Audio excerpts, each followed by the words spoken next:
Hello everyone, welcome to Luan Ben Shinsu. Rubicon was wiped out in a fiery night in Donetsk.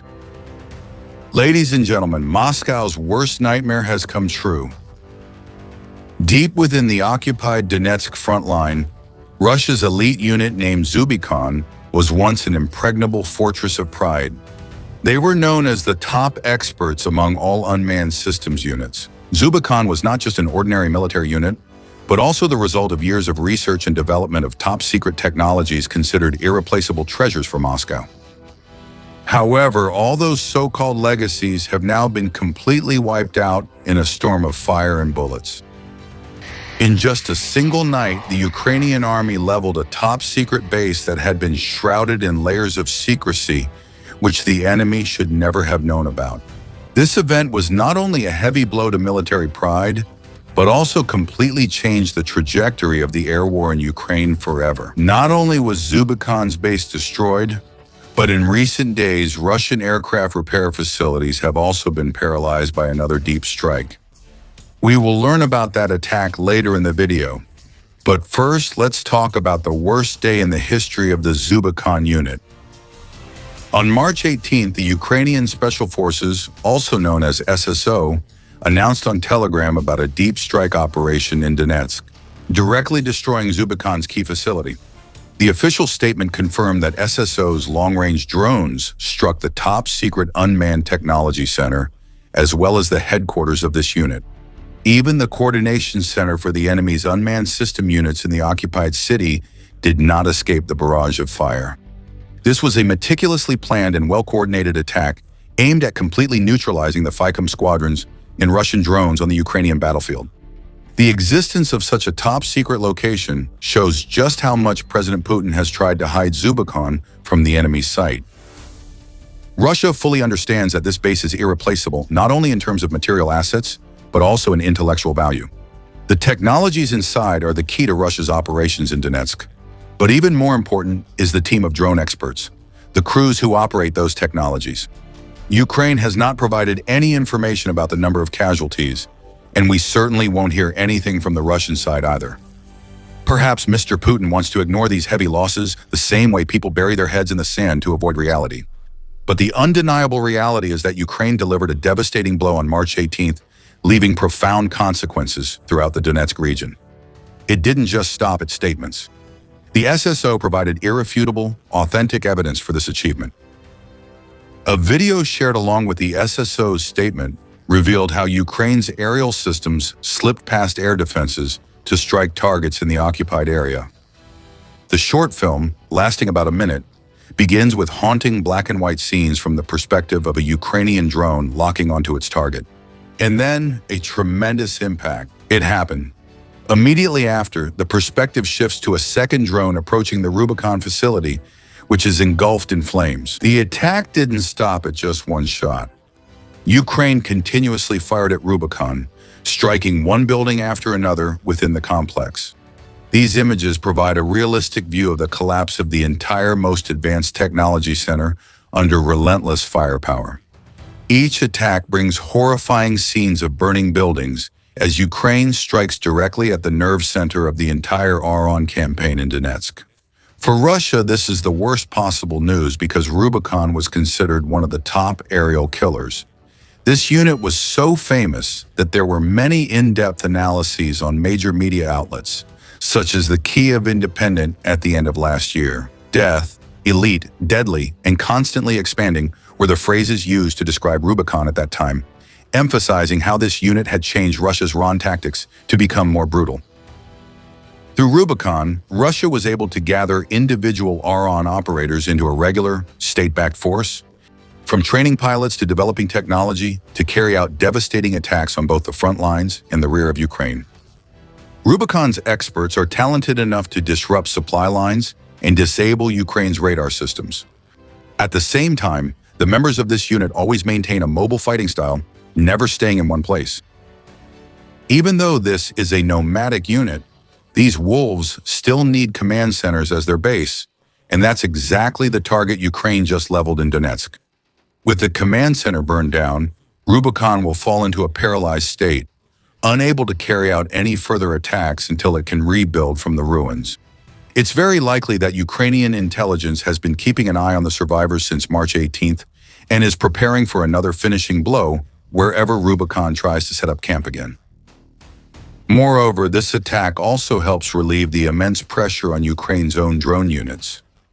According to reports, Rubicon specializes in hunting down Ukrainian drone pilots, a tactic designed to take away Kiev's advantage on the battlefield. In reality, they have proven to be frighteningly effective in this area. From February to November 2025, this unit increased the number of attacks from 513 to over 2,200 each month. Rubicon. It used to be a tough problem with no solution, but Ukraine has finally found the key. Notably, this was not the only heavy blow that Rubicon had to endure in 2026, as the unit was also suffering a serious internal split. On February 16, the media reported that one of Rubicon's elite drone pilots, overwhelmed by the harsh reality, not only deserted, but also chose to defect to the other side. This soldier is currently cooperating with Ukraine and revealed that, like many other Russian soldiers, he never wanted to take up arms in this war from the very beginning. Formerly a real estate expert in Novosibirsk, Miroslav Simonov was arrested by the police during a trip to Moscow for refusing to comply with the mandatory conscription order. He was given two harsh choices: go to the front lines as a combat soldier or sign a contract to work in a logistics unit so he could stay close to his father. With no other way out, this soldier chose the second option, and over time he was drawn into the whirlwind of work at the Rubicon unit. Simonov once tried to escape but was caught and sent to the front lines as a pawn in suicide attacks. Instead of accepting that harsh fate, he contacted the Ukrainian service called I Want to Live and walked 10 kilometers to surrender. In the end, the terrifying days in the ranks of Rubicon and the Russian army also came to an end. At the moment of his capture, Simonov witnessed an event that made him believe he had chosen the right path. At that time, the Ukrainian army captured another Russian soldier along with Simonov, and that soldier was wounded. Rather than leaving him, the Ukrainian soldier carried the wounded Russian soldier on his back. That was when Simonov recognized the clear difference between the two sides of the front line. When asked about his future plans, he replied firmly that now he would fight to destroy those he called the savage dogs. I no longer consider them human. I have deep resentment toward my own country. They not only destroyed my life, but also trampled on the lives of many of my comrades. I have to fight to protect my home. Simonov uttered such bitter words. Even though Rubicon may be Russia's most elite volunteer force, when the command center in Donetsk was engulfed in flames, and even the most loyal members chose to defect to Ukraine, it was clear that things were not as smooth as they appeared. Even a unit into which Mr. Putin poured enormous financial resources and the most talented soldiers is now breaking apart from within. Returning to Ukraine's raid, what the SSO forces just accomplished demonstrated a great turning point in the way they conduct drone warfare against Moscow.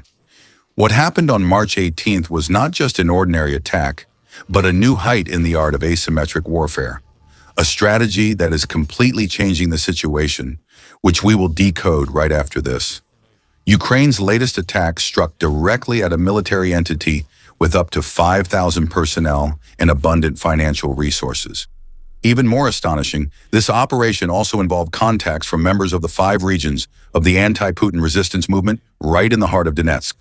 This, combined with Simonov's defection, is strong evidence that the reality in the occupied territories is not as rosy as the propaganda claims about a warm welcome. The truth is completely the opposite. Russia is now facing ghosts within its own ranks and relentless partisan fighters constantly resisting in Donetsk. But the real nightmare for the Kremlin is the emergence of Ukraine's medium-range drones. This is the real game-changing factor in the asymmetric war that has lasted for the past 4 years. In the battle to destroy Rubicon, Ukraine deployed medium-range drones, a move of vital importance. Until recently, Kiev mainly focused on suicide FPV drones and long-range drones to strike deep into Russian territory. Both are important, but they leave a deadly gap in the ability to strike Russian military targets in the rear, right on the occupied territories. FPV drones have too short a range and are only effective on the front lines or in close-range kill zones. Meanwhile, using long-range drones to strike nearby targets is a waste of resources, causing Ukraine to lose the chance to destroy Putin's war machine right inside Russia. Ukraine needs another option, as former Special Forces officer Valentikins once pointed out that most important targets today are within a range of 30 to 100 kilometers. That's where Russia pushes easily replaceable infantry units to the front, while hiding its most valuable equipment systems in the rear under the protection of electronic warfare. Previously, Ukraine lacked systems that could reliably strike that area, but now things have changed. Strikes like the one in Donetsk show that Ukraine's asymmetric strategy has entered a dramatic new phase. Now, Kyiv can combine its superior intelligence network with precision weapons to carry out direct strikes on top-secret facilities. At the same time, they are expanding kill zones with FPV drones and maintaining deep strike air campaigns into Russian territory. Ukraine now possesses a comprehensive drone capability, and the numbers speak for themselves. In just the first half of March of 2026, Ukrainian drones carried out 40 major attacks on medium and long-range targets, ranging from 50 to 250 kilometers away. For comparison, the previous record at the end of 2020 was only 57 attacks in the entire month. If Ukraine maintains this pace, they will reach 80 major strikes by the end of March, an increase of more than 50% compared to the previous record. The Kiev Post emphasized that the pace of attacks has doubled and the scale of the drone swarms is getting larger. In the past 6 weeks, each Ukrainian sortie has typically mobilized from 100 to 200 drones instead of just 50 to 70 as before. In particular, Ukraine has achieved parity with Russia in the number of medium and long-range drones. This means they not only have the right type of weapons, but also produce enough of them to neutralize targets like Rubicon. Just a few months ago, Russia's most valuable assets were still safe when they were located dozens of kilometers from the front line. But now that sense of safety has vanished into thin air. Ukraine is making the enemy pay by using a new drone strategy learned from Russia's own swarm tactics, but combined with smart intelligence to ensure that every shot hits the most critical military targets. This brings us back to a shocking detail mentioned at the beginning of the video. Russia's aircraft repair facilities were paralyzed in another deep strike raid. This is powerful evidence of the effectiveness of combining medium-range and long-range strikes. On March 16th, Ukrainian drone squadrons traveled 800 kilometers to reach the Ulyanovsk region, deep behind the front lines. The main target was the Aviation aircraft plant, owned by the large Donetsk corporation. The drones hit both the aircraft parking areas and the hangars. More importantly, this is the facility responsible for producing the heavy transport aircraft and 124 refueling planes and military transport aircraft. With just one strike, Ukraine shook the entire Russian air transport and aerial refueling system. But that's not all. Just one day later, another attack targeted aircraft repair plant number 123 in the Novgorod region. The General Staff of the Ukrainian Armed Forces released images confirming that their long-range drones once again found their target with precision. This facility specializes in the overhaul and comprehensive modernization of military transport aircraft and related components. The plant has its own runway to directly receive heavy aircraft. A hangar used for servicing IL-76s and light transport aircraft L-410 was heavily damaged. With this strike, Ukraine proved that they are not neglecting their campaign to strike deep into Russian territory, even while adapting to a new mid-range strategy. Russia is being scorched in a pincer of fire from all sides, as the targets Ukraine chooses are all critical choke points that weaken its capabilities, the Air Force and its ability to resupply troops on the battlefield. The leveling of the Aviation plant in Ulyanovsk has directly choked Russia's ability to produce heavy transport aircraft, refueling planes, and military transport aircraft, at least until these severe damages are repaired. Not stopping there, the follow-up attack on the specialized repair plant for these very aircraft means that the airframes and planes waiting for maintenance will never have the chance to take off again. They are now stuck at Staria, completely paralyzed and useless until the plant can recover from the ashes. If the attack on Rubicon and Donetsk was meant to break the backbone of air assault operations, then this pair of strikes is aimed directly at destroying Russia's vital logistics system. Without aircraft that can be produced or repaired, the military will face a disaster when it comes to moving equipment. goods and troops across its own vast territory. Delays have started to appear, and this already fragile supply chain has become even more vulnerable. Troops and goods that should have been transported into Ukraine via the rail and air networks can no longer arrive on time to participate in the war. The inevitable result of Ukraine's deep strikes is the significant weakening of Russian offensives on the front lines, and that can only lead to one outcome. The list of the dead in Putin's ranks keeps getting longer. As Russia's casualty numbers quietly approach 1,290 people after more than 4 years, the last thing the Kremlin wants is more dead soldiers. Mr. Putin will continue to throw troops into the furnace of war, but each fallen soldier is replaced by new recruits who are almost completely untrained, utterly bewildered, and totally unprepared for the horrors this war brings. Honestly, the Russian Air Force is facing its toughest days in Ukraine. Units like Rubicon have become important because Russia has completely failed to take advantage of its absolute air superiority to turn the tide of the conflict. According to data from the Ukrainian Ministry of Finance, Russia has lost up to 435 planes and 349 helicopters since the war began, which amounts to a massive loss of about $8.5 billion in aviation equipment. Russia has been forced to pull its squadrons far back, where they only dare to launch missiles and glide bombs from what is considered a safe distance.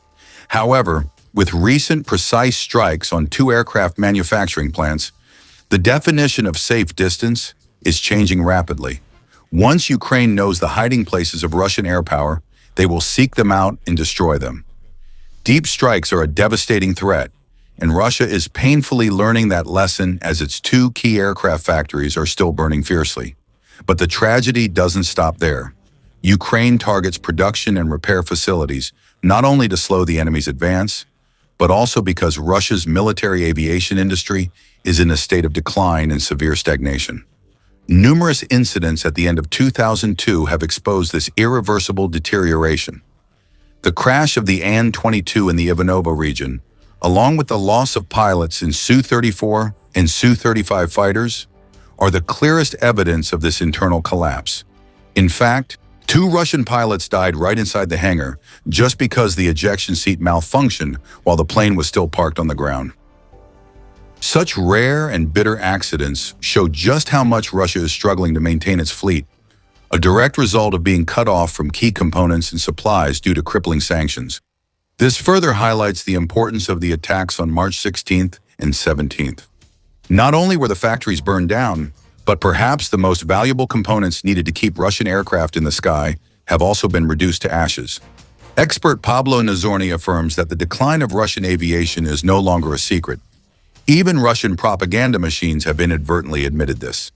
There was a time when, after a plane was destroyed by a drone, the Russian side calmly declared that it wasn't an important aircraft because it was about to be dismantled for spare parts anyway. The fact that they have to dismantle one plane to keep another running shows that Russia is seriously running out of spare parts. Ukraine is well aware of this weakness and is exploiting it thoroughly. They have destroyed irreplaceable assets in Donetsk, and now they are doing the same in Ulyanovsk and Stasia.